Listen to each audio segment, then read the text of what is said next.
Et bien jeudi, quand Diego, tu fais la cuisine, tu passes chercher Dawen pour lui montrer au moins où sont les produits, les ustensiles, machin, et ce qu'il faut qu'il fasse, comme ça il saura faire. D'accord? Comme ça, le samedi, tu sauras faire. Et donc, vu que tu es de cuisine le samedi, tu es de jour de lessive aussi. Donc, le samedi, la machine à laver et le sèche-linge, ils sont, entre guillemets, à toi. Donc, tu fais les lessives que tu as à faire de la semaine. D'accord? On regardera pour Alexis ce soir. En remontant, est-ce que tu peux juste montrer à Dawen comment on lance un programme de machine à laver? Que vous mettiez le programme que vous mettez d'habitude et puis vous lancez le truc comme ça, tu sauras faire. Pas de souci. Tu penseras bien acheter de la lessive et puis tu passeras me voir après que je te donne ton bon pour faire tes cours. Bonjour, je m'appelle Barkat Ali Goulzari, j'ai 21 ans. J'ai intégré le DIJ le 24 septembre 2019. Je m'appelle Émilie, j'ai 22 ans et je suis arrivée sur le DIJ le 4 novembre 2019. Je m'appelle Alexis, j'ai 25 ans. J'ai intégré le DIJ le 3 février 2019.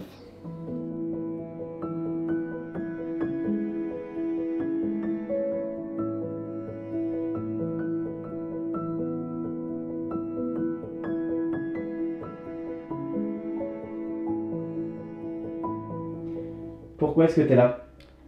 Je viens d'Afghanistan. J'étais demandeur d'asile. Comme demandeur d'asile, je n'avais pas un hébergement. Dès que mon asile était accepté, après j'ai fait une demande de rentrer en DIJ pour d'abord avoir un logement, deuxième trouver une formation ou un travail. Alors j'ai intégré le DIJ parce que je n'avais plus de logement, en fait, tout simplement. Et du coup, ça m'a permis de trouver un abri et du soutien. Ok. T'avais un travail quand t'es arrivé là? Pas du tout. Pas du tout. J'ai intégré le DIJ par manque de choix, car j'allais me retrouver à la rue.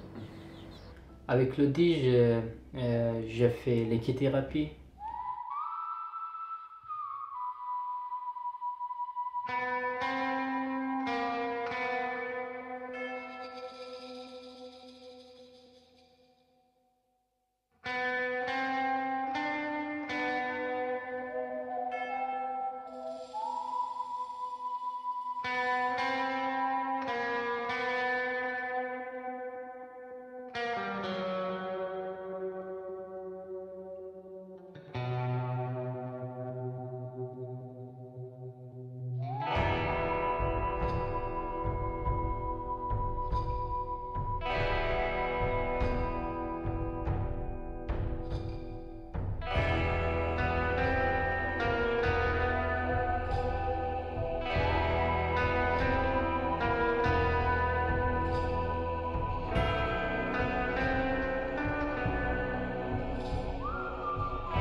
Thérapie, c'est des séances pour apprendre à faire du cheval qui sont très bien avec Sophie et ça se passe très bien. C'est un bon moment de détente.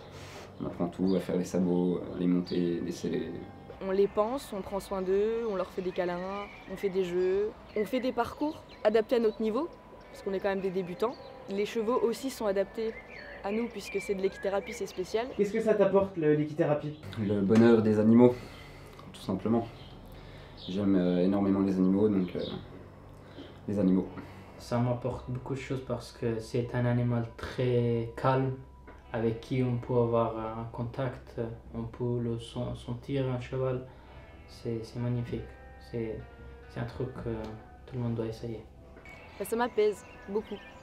Ça m'apaise parce que c'est un endroit calme, où il y a plus d'animaux que d'êtres humains, et il n'y a pas le regard d'une autre personne sur toi. C'est plus une sensation, c'est un animal apaisant, je trouve, pour moi. Donc ça me fait du bien.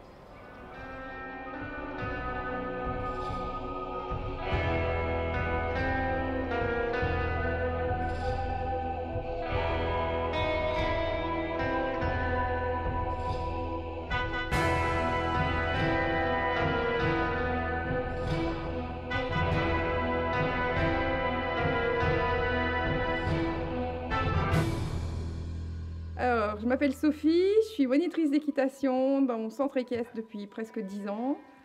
Et je fais de l'équithérapie pour le DIGE depuis le mois de septembre-octobre.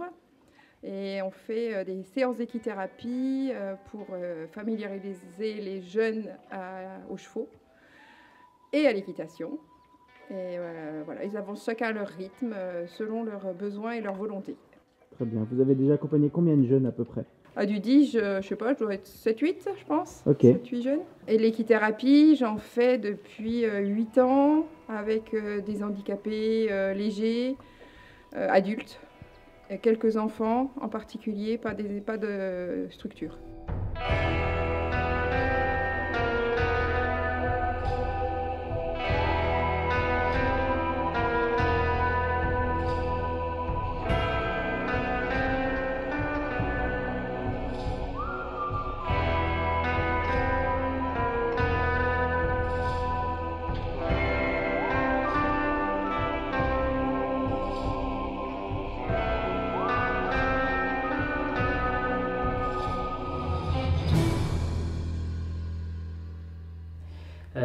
Oui, on fait l'art-thérapie et l'art plastique, on peut dire. C'est une dame qui s'appelle Aurélie. Elle est très douée dans ce travail. C'est avec Aurélie, qui est une chouette personne. Pareil, ça t'apporte quoi? Alors, du savoir, on s'instruit beaucoup avec Aurélie. Elle nous apprend plein de choses Sur l'art? sur l'art. Les cours et artistiques. voilà, Ouais. et autour de l'art aussi. Donc non, on apprend des choses, c'est bien. Elle nous a appris beaucoup de choses, de créer plein de choses. On a fait des peintures, elle a aussi fait comment on doit prendre la photo professionnelle, comme elle faisait. On a fait des ateliers peinture sur vitre, on a fait des ateliers peinture sur toile, sculpture. On a passé un bon moment parce qu'elle était très professionnelle dans ce travail. Elle était à l'écoute de tout le monde. Ça t'apporte quoi? C'est la même chose qu'avec l'équithérapie, ça m'apaise beaucoup parce que vu qu'on est tous concentrés sur notre travail, moi par exemple je fais pas du tout attention à ce que les gens disent autour de moi en fait. Je suis vraiment fixée sur le travail et vu que c'est des mouvements, je sais pas comment expliquer, mais c'est lent, ça fait du bien en fait. Le monde se met un peu sur pause le temps d'un instant. Ça m'apporte que je peux m'exprimer dans certaines choses que j'ai jamais essayé. C'est cet atelier qui m'a donné une opportunité de faire l'expérience avec l'art. Donc je m'appelle Aurélie, je suis intervenante en art plastique, j'interviens au DIGE depuis 3 ans maintenant. Moi ce que j'aime c'est leur apporter un petit moment, un moment détente en fait, un moment où un petit peu hors du temps. Ça leur change les idées. Bien souvent, quand j'arrive, qu'ils savent qu'ils doivent faire de la peinture, ils sont un peu stressés. Généralement, la première phrase qu'on me dit, c'est « mais moi je ne sais pas peindre, je ne sais pas dessiner ». Et au fur et à mesure des séances, ils sont super contents d'eux et ils se rendent compte qu'ils sont capables. Donc ça, moi j'adore en fait, c'est de voir l'évolution aussi au fil des séances et leur redonner confiance en eux.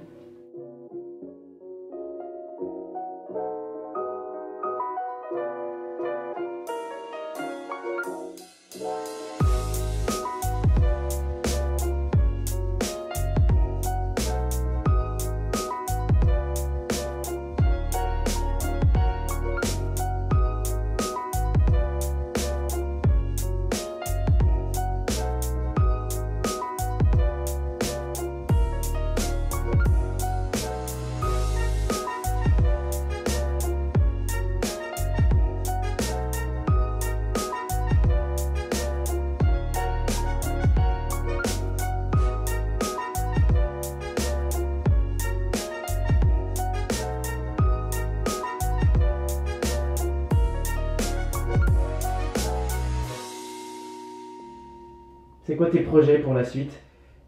Pour la suite, je vais continuer de travailler. Je prépare mon sortie, j'ai trouvé un appartement grâce à mes éducatrices qui m'ont aidé beaucoup avec mes démarches administratives, de tout. Mes projets, voilà, me mettre en appartement, passer le permis, parce qu'il va bien falloir le faire un jour. Puis le travail, hein, tout simplement, le travail, c'est important. Eh bien, mes projets, ce serait de me mettre en appartement avec mon chéri, de continuer à travailler dans quelque chose que j'aime, c'est-à-dire avec les enfants, et c'est déjà un bon point. Tu parlais un petit peu français avant d'arriver ou pas du tout? En France, non, pas du tout. Quand j'ai écouté les Français, j'ai dit, je vais jamais arriver à parler comme un Français, mais après, si on fait un petit peu d'effort, ça arrive, oui. Ton meilleur souvenir du Dige? Les rencontres. J'ai fait de belles rencontres, des bons amis. Alors, c'est un souvenir marquant pour moi. On était allé à une convention de formation des plusieurs employeurs qui venaient, on pouvait postuler tout ça. Et c'est en rentrant de ça, on s'est mis à toutes chanter dans la voiture Hélène, ta 106, elle est pourrie. Et ça a été super bien et super drôle. Et voilà, c'est mon meilleur souvenir du Dige. Là, aujourd'hui, j'ai entendu une phrase qui était très bien. Ouais. Il dit « Fake it until you make it ». Fais semblant jusqu'à ce que tu arrives à faire en réalité. Un truc, oui.